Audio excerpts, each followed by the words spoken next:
अब ये उच्चावच की बात कर रहे हैं, किसकी बात कर रहे हैं? उच्चावच।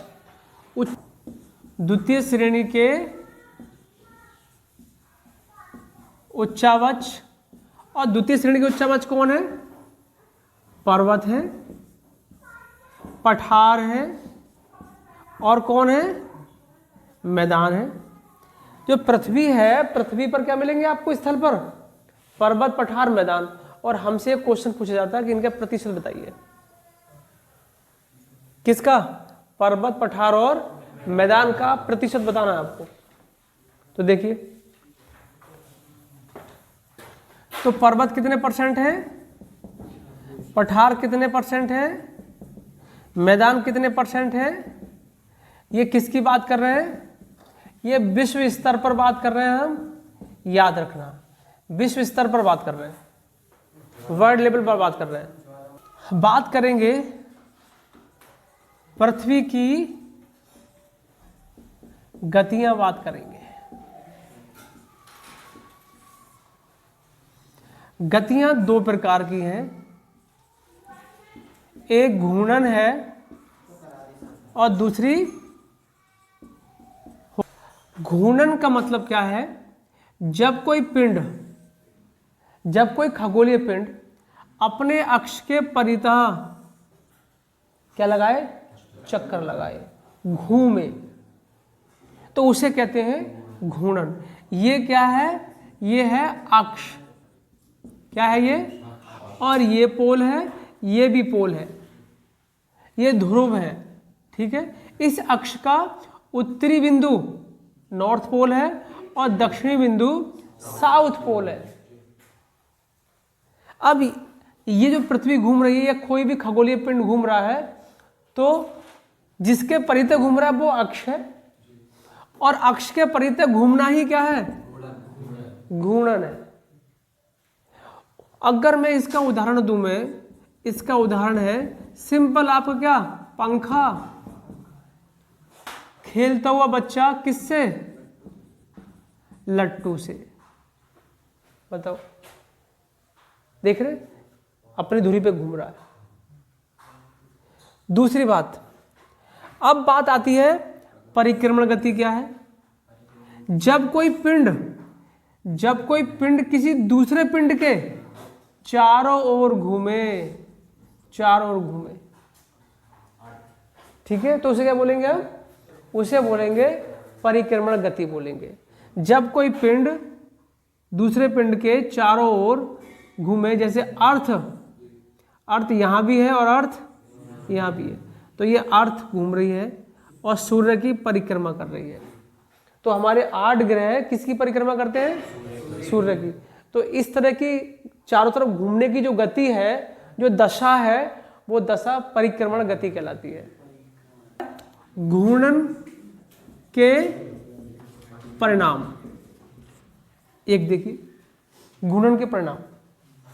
घूर्णन के परिणाम में जब ये सन है और ये पृथ्वी है, जब पृथ्वी का एक भाग सन की तरफ होगा तो यह क्या होगा?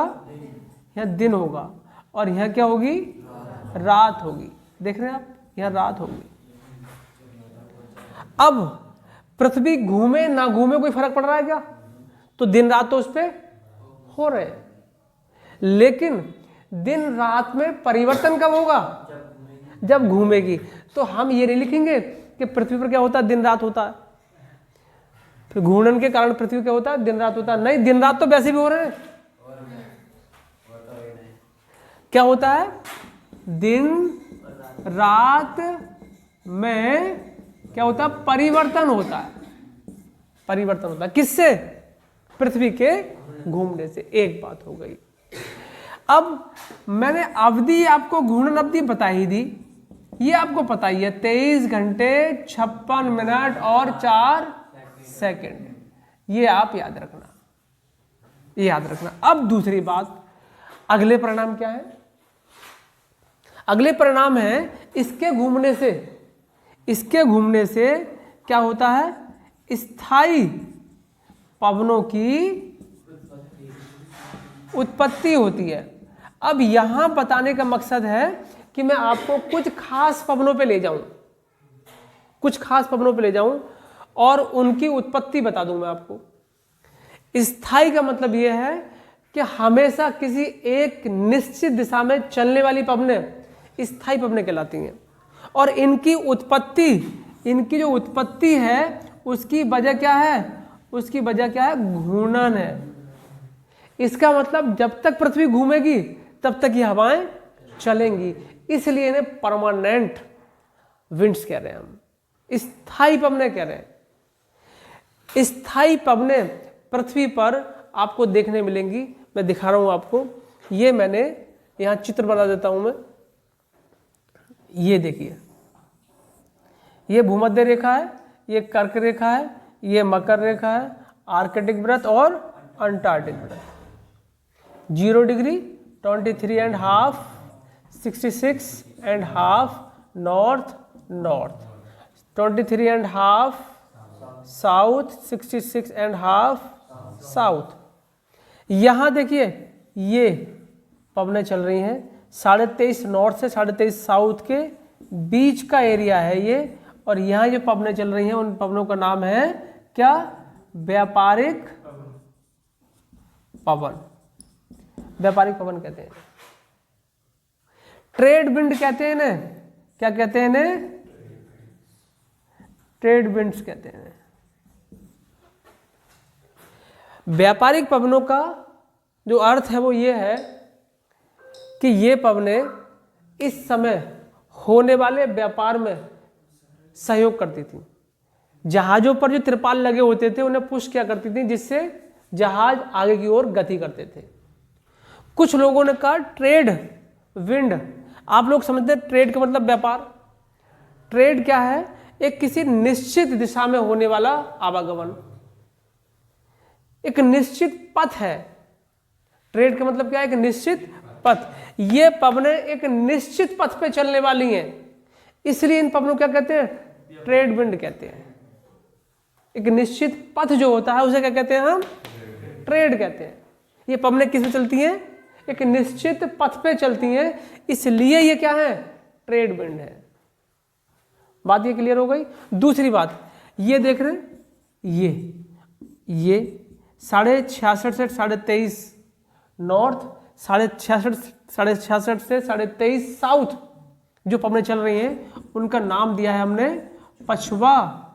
क्या दिया नाम हमने? पछवा। पछवा पवनें, इनकी दिशा पश्चिम से पूरब की ओर होती है। याद रहे, पवन जिस दिशा से आती है उस दिशा पे उसका नामकरण होता है। पूरब से आ रही है तो पूर्वाई होगी, और पश्चिम से आ रही है तो पछवा होगी। याद रहेगी बात। दूसरी बात देखिए, अब ये जो पछवा पवनें हैं ये उत्तरी गोलार्ध में भी हैं और दक्षिणी गोलार्ध में भी हैं। उत्तरी गोलार्ध को आप स्थलीय गोलार्ध के नाम जानते हैं। क्या जानते हैं आप? स्थलीय गोलार्ध। और दक्षिणी गोलार्ध को आप जलीय गोलार्ध के नाम जानते हैं, जलीय गोलार्ध। अब आप सोचिए, जो पवनों का घर्षण जो होगा वो स्थलीय गोलार्ध में ज्यादा होगा या जलीय गोलार्ध में ज्यादा होगा? स्थलीय गोलार्ध में पवनों का घर्षण होगा कि नहीं? जो उच्चावच है वो स्थल पर होंगे और उन उच्चावचों से पवनें टकराएंगी तो उनकी स्पीड, उनकी गति मंद हो जाएगी। इसलिए पछवा पवनें उत्तरी गोलार्ध में ज्यादा तेज, पछवा पवनें उत्तरी गोलार्ध में ज्यादा तेज नहीं चलेंगी। तो दक्षिणी गोलार्ध में जलीय क्षेत्र ज्यादा है, तो वहां पर हवाएं बिना किसी रुकावट के दौड़ेंगी। उच्चावच तो नहीं है वहां, जब उच्चावच नहीं है तो हवाएं दौड़ेंगी बहुत तेज। ये हवाएं इतनी तेज दौड़ती हैं कि इनसे आवाज आनी शुरू हो जाती है, और इस आवाज के कारण अलग अलग अक्षांशों पर इन्हें अलग अलग नाम दिए गए हैं, अलग अलग नामकरण किया गया है। वो क्या क्या नाम है देखिए। नंबर 1, 40 डिग्री अक्षांश पर क्या नाम है? गरजती चालीसा। 50 डिग्री अक्षांश पर प्रचंड पचासा और 60 डिग्री अक्षांश पर चीखती साठा। देखिए नंबर 2, नंबर 3, ये 3 पछुआ पवने हैं जो दक्षिणी गोलार्ध में 66.5 से 23.5 साउथ से और 66.5 साउथ के मध्य चलती हैं दक्षिणी गोलार्ध में, याद रखना।